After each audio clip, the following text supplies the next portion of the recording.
We're about to be heading into fight number 8 with 12 fights on the card tonight, and then a special treat after the main event. We'll get to see a 5-on-5 grappling match between Queensland Police and Queensland Firefighters. So hang around for that. I don't know who's going to take it out. Could it be the cops? Could it be the fireys?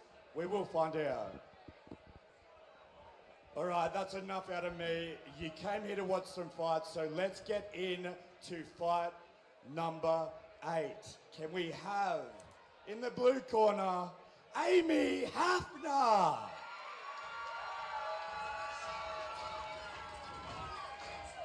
Strap yourself in, boys. Fight number 8. There's no such thing as a boring girls' fight in Australia. These girls know how to bring it. Right now we have Amy Hafner fighting out of Gamebred from Brisbane, coming in. And we've asked her about, what is she seeing from this kind of stuff? And she says, I've got heavy hands. I'm looking to throw them. My opponent has as well, so it might end up in just grappling. So Amy's just done a camp over in Thailand. She did 2 weeks over at AKA Thailand.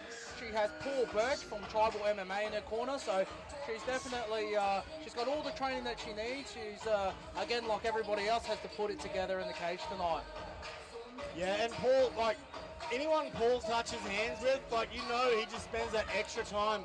So Tribal MMA up on the Sunshine Coast. He's also trained his son to be a champion himself, so previous champion for XFC. I'm really looking forward to what happens from here. Once again, the first girls fight on the card. It's just absolutely going to be a barn burner, absolutely. And Amy's game is she's looking to grapple. She's looking to take Janetta down. Janetta is the sister of Sonny Kirisome, so we're going to see some striking versus grappling. Talk about a tall order as well. Oh my gosh.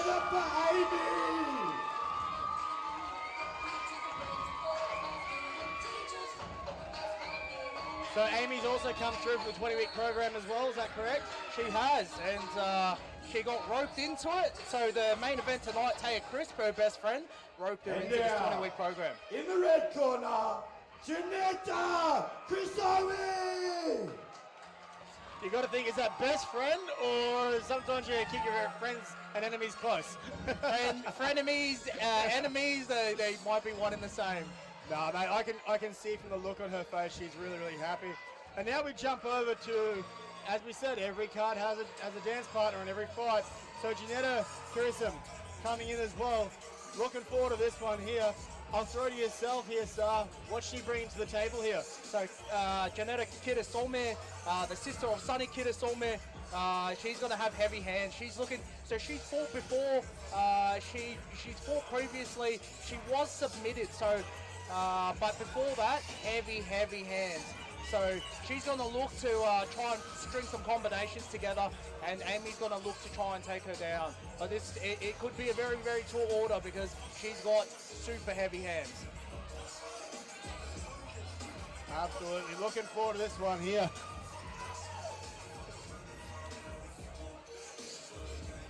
I'm loving the vibe from the crowd as well. We've got everyone jumping up and running and really getting behind it. Yeah, the energy really seems to have kicked up a notch for this fight. I think everyone's looking forward to it. I think we all know that we're in for a bit of a banger here with this one. Here's a love for Janetta!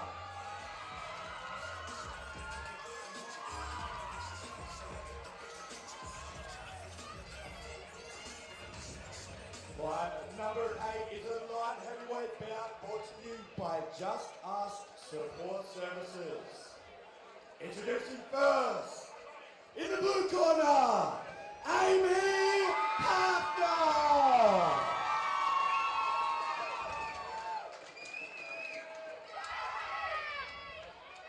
And her opponent, fighting out of the red corner, Janetta Kirisome!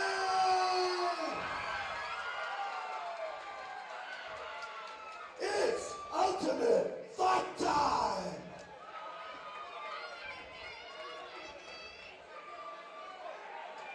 Strap yourselves in, guys.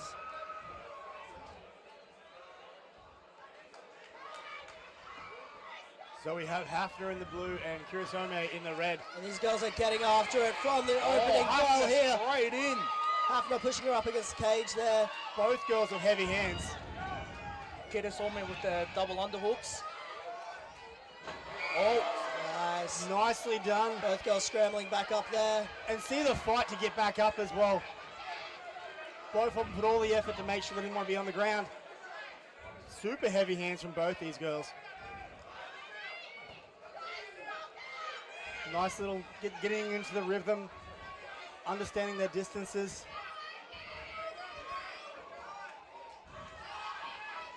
Hafner trying to throw that jab.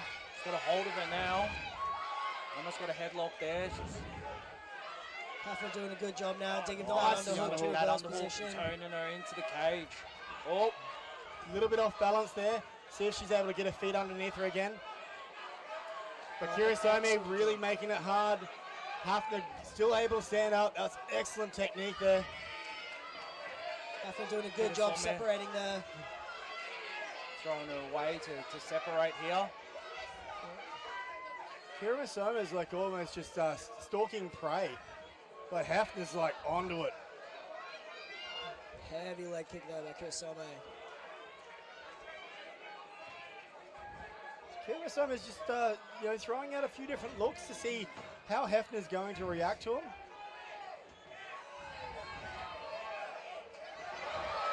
Good right as Kirisome looked to close the distance there. Nice little uppercut there as well. Kirisome looking over to a cage. So had some directions from her coaches.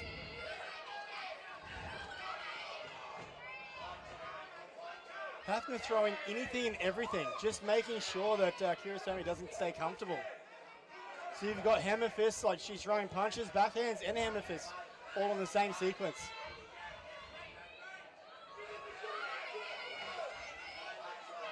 Almost a hammer fist there to the side. You're right. She's really just throwing everything, I think, just to keep Kirisome guessing and keep her working as well. Kirisome waited for that one there and then loaded up with a straight right of her own. Once again, for everyone at home, this is C-class rules. That's why the girls are wearing shin pads. So it means if the fight does go to the ground, there'll be no striking to the head. Massive right hand thrown there from Kirisome. These girls seem really happy just to stand and strike. Good little headlock position there from Hafner. Kirisome is in the stronger position, but Hafner is making her work for it. Hafner trying to work that frame there to get her away, create that space. Good first round there. Absolutely, From both really girls. impressed. Once again, no such thing as a boring girls fight.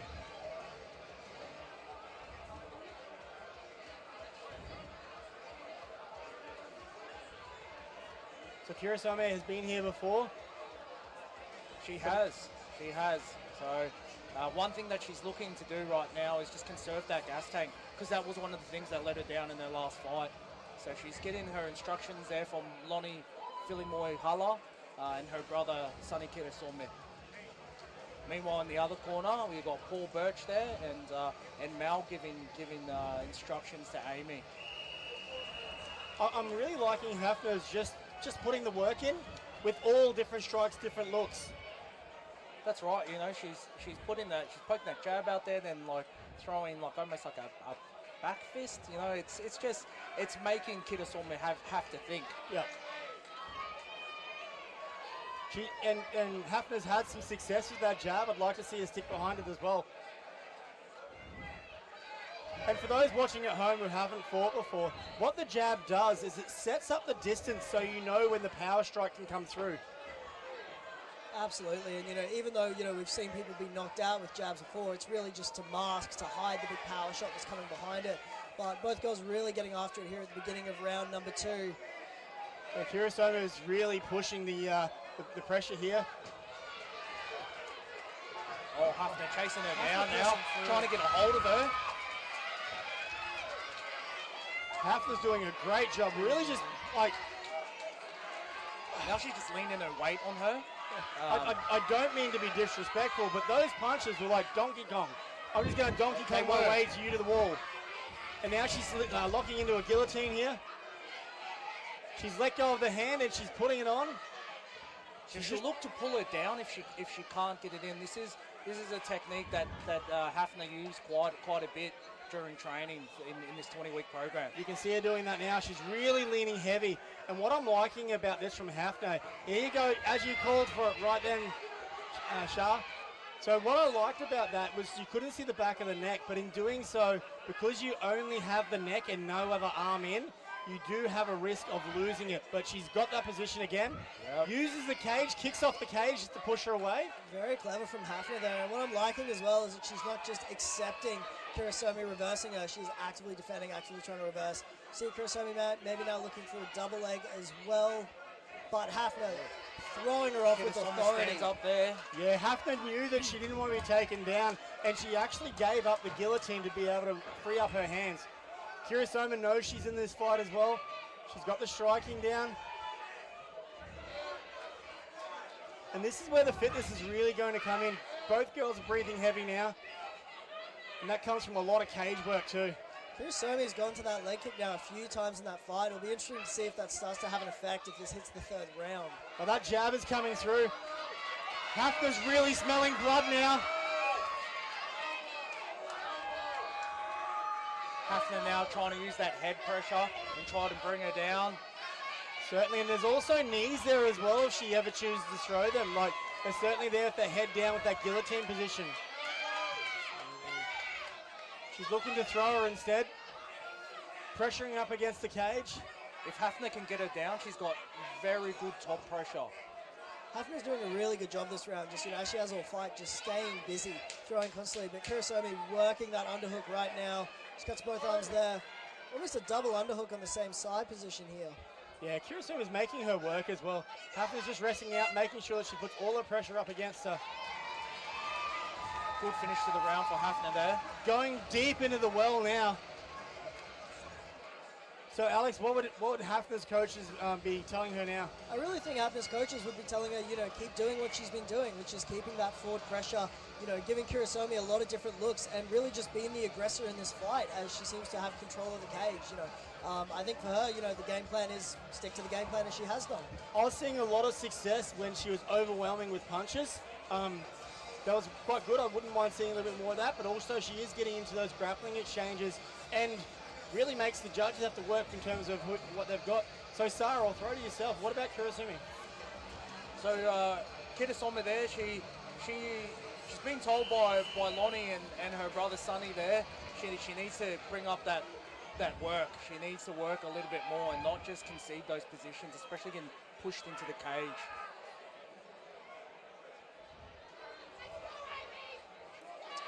Just saw Hafner getting spoken to by the referee there. Might have something to do with maybe just the fingers being outstretched or something like that. But we are in for a very exciting third round and what has been an amazing eighth fight here at the Ultimate Fight Experience. Kirisome going back to that leg kick again and again. Already increasing that work rate. Sharp jab there from Kirisome. And then, oh, Hafner's coming straight back at her. She's got that tight. And Hafner snatched up that neck quick. That was a quick transition, but she looks like she's pulling it, but beautiful full mount by Hafner. And as I said previously, this is her game. Once she gets her top game is very good. And she's punching the hand. She knows she can't punch the head due to the fact that we've got the shin pads on, and it's C-class. See Kirisome turning here, almost onto her belly, but she recognizes it, turns back. Stretching her out, getting the hands in there. Hafner snaking that arm underneath her. She's also stuffed Kirisome's right arm as well. Really stretching out and putting her hips in, which puts a lot of pressure on the back as well. And again, with those C-class rules, she's just hitting that arm and looking at the referee. Yeah, she's blocking up. She's stopping her from being able to do anything in terms of the defense-wise, but she's in a really good position here. Absolutely, and in this third round where, both gas tanks have been tested, it's really hard to do those big explosive movements that we can sometimes see in the first round of a fight to get out. Kirisome is making it work though. She's trying to get her legs up under and onto her hip to see if she can try and change this position. She's isolated the arm. Hafner's just happy to sit there for the last minute and 20 seconds of this round. She's putting all the pressure on. Kirisome from here, what she's trying to do is she's trying to get her hips under, but making it really hard with her arm fully stretched above her head. Quite frantic in the Kirisome corner. And we've got Lonnie yelling instructions for her to move, but there's not much movement coming from Kirisome from that bottom. She's got to be careful as well, because by moving she might open up that arm as well. Yeah, sometimes from here you need to go for broke. There's not a lot she can do from here. Hafner's doing a really good job just putting that pressure on and kind of almost in chess pieces. She's tapped the clock and she's basically saying, Kirisome, it's your move. What are you going to do to get out of here? Paul Birch is calling for the choke. Less than 30 seconds left in this fight. It's all over. The crowd has gone absolutely crazy.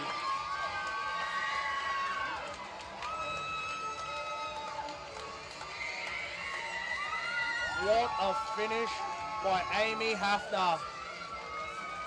Again, it really all just came down to that constant pressure and work rate, but an amazing showing here, I think, from both women, and as you said, never a boring women's fight here in Australian MMA. And the crowd's going crazy. We've got Taya Crisp watching on in the crowd with her family as well, and just lost their mind when the ref called that fight off. I expect a thank you to her best friend who roped her into doing this. Taya Crisp is pointing to the cage saying, that's my best friend. So she is still absolutely pumped over this one. what a fight. As we said, the ladies never disappoint. Never been a boring women's fight yet in Australian MMA.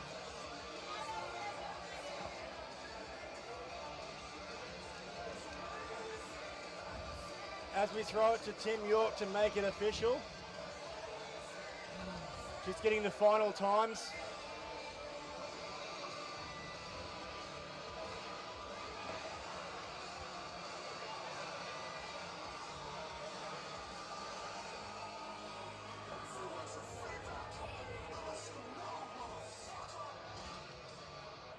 Our winner via TKO at 2 minutes and 39 seconds into round 3 in the blue corner, Amy Hafner!